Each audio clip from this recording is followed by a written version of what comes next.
మన భారతదేశపు తాత్విక ఆలోచన విధానాన్ని కేవలం 32 పూర్తిగా మార్చేసిన ఒక మహాపురుషుడి కథ ఇది.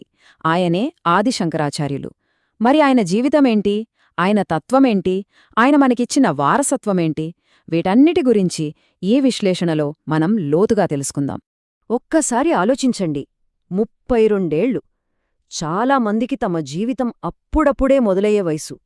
అలాంటి వయసులో ఒకే ఒక్క వ్యక్తి ఒక మొత్తం ఉపఖండం యొక్క ఆధ్యాత్మిక, తాత్విక దిశను ఎలా మార్చగలిగారు? అసలిది సాధ్యమా? ఇదే ఆదిశంకరాచార్యుల కథలోని అద్భుతం. ఇప్పుడు మనం శోధించబోయే రహస్యం కూడా ఇదే. ఆ ప్రశ్నకు సమాధానం కావాలంటే మనం టైంలో వెనక్కి వెళ్ళాలి. ఎక్కడికి? 8వ శతాబ్దపు భారతదేశానికి. అప్పటి పరిస్థితులు రాజకీయంగా, సామాజికంగా చాలా చాలా క్లిష్టంగా ఉండేవి. సరిగ్గా అలాంటి సమయంలో క్రీస్తు శకం 788లో కేరళలోని కాలడి అనే ఒక చిన్న పల్లెటూరులో ఒక మేధో విప్లవం మొదలైంది. చూడండి, కేరళలోని కాలడిలో మొదలైన ఆయన జీవితం కేవలం 3 దశాబ్దాల తర్వాత ఎక్కడ ముగిసిందో తెలుసా? హిమాలయాల్లోని కేదార్నాథ్లో. మరి ఈ మధ్యకాలంలో ఏం చేశారు? కాలినడకన మొత్తం భారతదేశాన్ని చుట్టివచ్చారు. ఇదేదో సరదా యాత్ర కాదు, ఇదొక మహాయజ్ఞం. వాదనలు, సంవాదాలు చేస్తూ వేద జ్ఞానాన్ని మళ్లీ నిలబెట్టడానికి, దేశాన్ని ఒకటిగా కలపడానికి చేసిన ఒక గొప్ప యజ్ఞమన్నమాట. 32 ఇది కేవలం ఒక నంబర్ కాదు, ఒక మహామేధావి బ్రతికిన కాలం. ఆలోచించండి, ఇంత తక్కువ టైంలో హిందూ మతంలో ఉన్న చీలికలలు కలిపారు. దేశం 4 దిక్కులా మఠాలు స్థాపించారు. భారతీయ తత్వశాస్త్రంలోనే అత్యంత ప్రభావవంతమైన సిద్ధాంతాల్లో ఒకదాన్ని మనకందించారు. దీన్ని బట్టే మనకర్థం కావాలి ఆయన మేధస్సు ఎంత పదునైనదో, ఆయన సంకల్పం ఎంత బలమైనదో. సరే, ఇంత గొప్ప ప్రయాణం చేశారు, ఇంత కష్టపడ్డారు, అసలు లక్ష్యమేంటే? చూడండి, శంకరులో ఉన్న కాలంలో హిందూ మతం చాలా వర్గాలుగా విడిపోయి ఉండేది. శైవులు, వైష్ణవులు, శాక్తేయులు, ఇలా ఎవరికి వాళ్లు గొప్ప అనుకునేవాళ్లు. తరచుగా గొడవలు పడేవాళ్లు. కొన్నిసార్లైతే అవి పెద్ద పెద్ద ఘర్షణలకు దారితీసేవి. ఇలా అంతా విడిపోయి ఉన్నప్పుడు శంకరాచార్యులు మాత్రం వీటన్నిట్లోనూ ఒక ఐక్యతను చూశారు. ఆయన తన ప్రయాణాల్ని ఒక రకంగా మేధోపరమైన విజయయాత్రలుగా మార్చేశారన్నమాట. వెళ్లిన ప్రతిచోట అక్కడి పండితులతో, వేరే సిద్ధాంతాల్ని నమ్మేవాళ్లతో బహిరంగ చర్చలు పెట్టేవారు. వాటినే శాస్త్రార్థాలు అంటారు. తన వాదనలతో మనం పూజించే దేవుళ్లందరూ వేర్వేరు కాదు, అందరూ ఆ ఒక్క పరమాత్మ యొక్క రూపాలేనని, మనందరి గమ్యం ఒకటేనని నిరూపించే ప్రయత్నం చేశారు. ఆయన కేవలం వాదించి వదిలేయలేదు, ఒక ప్రాక్టికల్ సొల్యూషన్ కూడా ఇచ్చారు. అదే స్మార్త సంప్రదాయం. ఇది చాలా సింపుల్. ఈ విధానంలో ఎవరైనా శివుడు, విష్ణువు, సూర్యుడు, గణేశుడు, అమ్మవారు ఈ 5గురిలో తమకు ఇష్టమైన దేవుణ్ణి ప్రధానంగా పూజించుకోవచ్చు. కానీ ఒక కండిషన్, మిగతా 4గురిని కూడా అదే పరమాత్మ రూపాలుగా గౌరవించాలి. అద్భుతం కదూ! గొడవపడే వర్గాల మధ్య ఒక బ్రిడ్జ్ కట్టేశారు. ఇది ఒక అద్భుతమైన వ్యూహం. సరే, తాత్వికంగా అందర్నీ ఒకటి చేయడం ఒక ఎత్తైతే, దాన్ని భవిష్యత్ తరాలకు కూడా అందించాలి గదా, అది మరో పెద్ద సవాల్. తన తర్వాత కూడా తన బోధనలు, ఈ ఐక్యతా సందేశం కొనసాగాలని శంకరాచార్యులు గుర్తించారు. దానికోసం ఆయనొక అద్భుతమైన ఆర్గనైజేషనల్ స్ట్రక్చర్కి పునాది వేశారు. ఈ మఠాల ఏర్పాటు ఏదో యాదృచ్ఛికంగా జరగలేదు, చాలా వ్యూహాత్మకంగా జరిగింది. చూడండి, భారతదేశపు 4 మూలల్లో, తూర్పున పూరీలో, పడమర ద్వారకలో, ఉత్తరాన బద్రీనాథ్లో, ఇక దక్షిణాన శృంగేరిలో వీటిని స్థాపించారు. దీని ద్వారా ఆయన ఒక స్పిరిచువల్ ఇంకా కల్చరల్ గ్రిడ్ను సృష్టించారన్నమాట. అంతేకాదు, ప్రతి మఠానికి ఒక వేదం బాధ్యత అప్పగించారు. దీనివల్ల వేదజ్ఞానం దేశవ్యాప్తంగా భద్రంగా ఉంటుంది. ఇది నిజంగా భారతదేశాన్ని భౌగోళికంగా, మేధోపరంగా ఏకం చేసే ఒక మాస్టర్ ప్లాన్. అంతేకాదండోయ్, ఈ 4 ప్రధాన మఠాలతో పాటు కాంచీపురం, కాశీ లాంటి చాలా పవిత్రమైన నగరాల్లో కూడా ఆయన పీఠాలు స్థాపించారని నమ్ముతారు. దీన్ని బట్టి మనకేం తెలుస్తోంది? దేశవ్యాప్తంగా ఒక స్పిరిచువల్ సెంటర్ల నెట్వర్క్ను కట్టాలన్న ఆయన సంకల్పం, ఆయనకున్న దూరదృష్టి మనకింకా స్పష్టంగా అర్థమవుతోంది.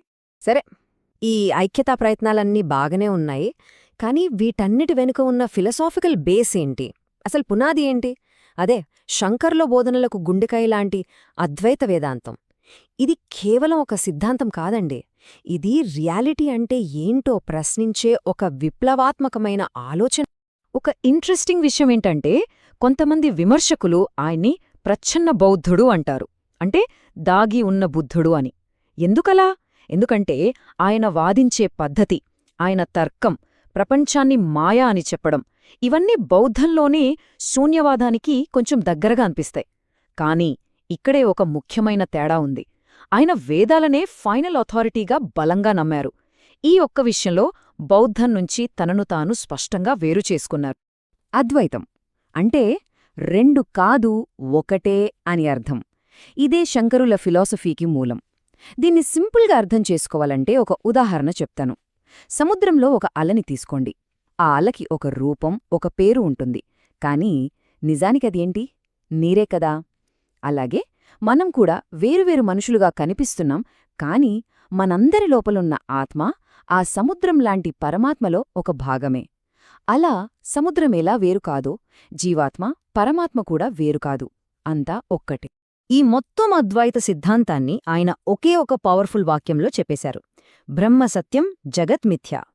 అంటే బ్రహ్మం అంటే ఆ పరమాత్మ మాత్రమే నిజం, ఈ ప్రపంచమంతా ఒక భ్రమ. ఒక్క నిమిషం, ఇది వినడానికి చాలా పెద్ద మాటలా అనిపించవచ్చు. ఏంటి, మనం చూస్తున్నా, అనుభవిస్తున్నా ఈ ప్రపంచం నిజం కాదా? మరి అసలు నిజమేది? శంకర్లేం చెప్తారంటే, మనం ఈ ప్రపంచాన్ని నిజమనుకోవడానికి కారణం అవిద్య, అంటే ఆధ్యాత్మికమైన అజ్ఞానం. ఉదాహరణకి, చీకట్లో ఒక తాడు పడి ఉందనుకోండి, దాన్ని చూసి పాము అనుకుంటాం, భయపడతాం. కాని లైట్ వేసి చూస్తే అది పాము కాదు, తాడని తెలుస్తుంది, భయం పోతుంది. అలాగే జ్ఞానమనే లైట్ వేసి చూసినప్పుడు ఈ ప్రపంచం యొక్క నిజస్వరూపం ఆ పరమాత్మ అని, ఈ తేడాలన్నీ కేవలం పైకి కనిపించేవే అని అర్థమవుతుంది. సరే, అంతా బానే ఉంది. మనం అజ్ఞానమనే చీకట్లో ఉండి తాడును పాము అనుకుంటున్నాం. మరి బ్రహ్మనుంచి బయటపడటం ఎలా? ముక్తి లేదా మోక్షం ఎలా వస్తుంది? దీనికోసం శంకరాచార్యులు జ్ఞానమార్గాన్ని సూచించారు. ఇక్కడే శంకరాచార్యులు మిగతా వాళ్లకంటే భిన్నంగా కనిపిస్తారు. ఆయన ప్రకారం భక్తి మార్గం అంటే దేవుడిపై ప్రేమ, లేదా కర్మ మార్గం అంటే మంచి పనులు, యజ్ఞాలు చేయటం, ఇవి మనసును శుభ్రం చేయడానికి పనికొస్తాయి. మంచిదే, కాని అవి అజ్ఞానాన్ని పూర్తిగా తీసేలేవు. మళ్ళీ అదే ఉదాహరణకొద్దాం. తాడును పాము అనుకుంటున్నప్పుడు పూజలు చేస్తే భ్రమ పోదు కదా, లైట్ వేసి చూస్తేనే పోతుంది. ఆ లైటే జ్ఞానం. ఈ జ్ఞానాన్ని ఆయన కేవలం మాటలతో చెప్పి వదిలేయలేదు, తరతరాలకి నిలిచిపోయేలా గ్రంథాల రూపంలో అందించారు. ఆయన ఉపనిషత్తులకు, భగవద్గీతకు, ఇంకా బాధరాయనుడి బ్రహ్మసూత్రాలకు ఈ మూడింటినీ కలిపి ప్రస్థానత్రయం అంటారు. వీటికి అద్భుతమైన వ్యాఖ్యానాలు అంటే భాష్యాలు రాశారు. నిజం చెప్పాలంటే ఈరోజు మనం అద్వైత వేదాంతాన్ని అర్థం చేసుకుంటున్నామంటే అది ఆయన రాసిన వ్యాఖ్యానాల వల్లే. అవి లేకుండా ఇది దాదాపు అసాధ్యం.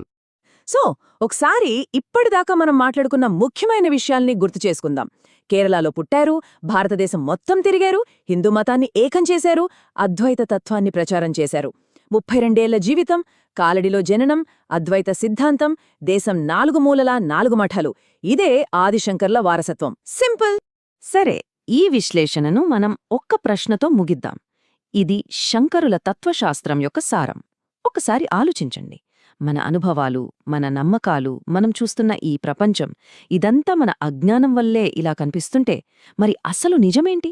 వాస్తవికత యొక్క అసలు స్వరూపమేమిటి? ఈ ప్రశ్నతో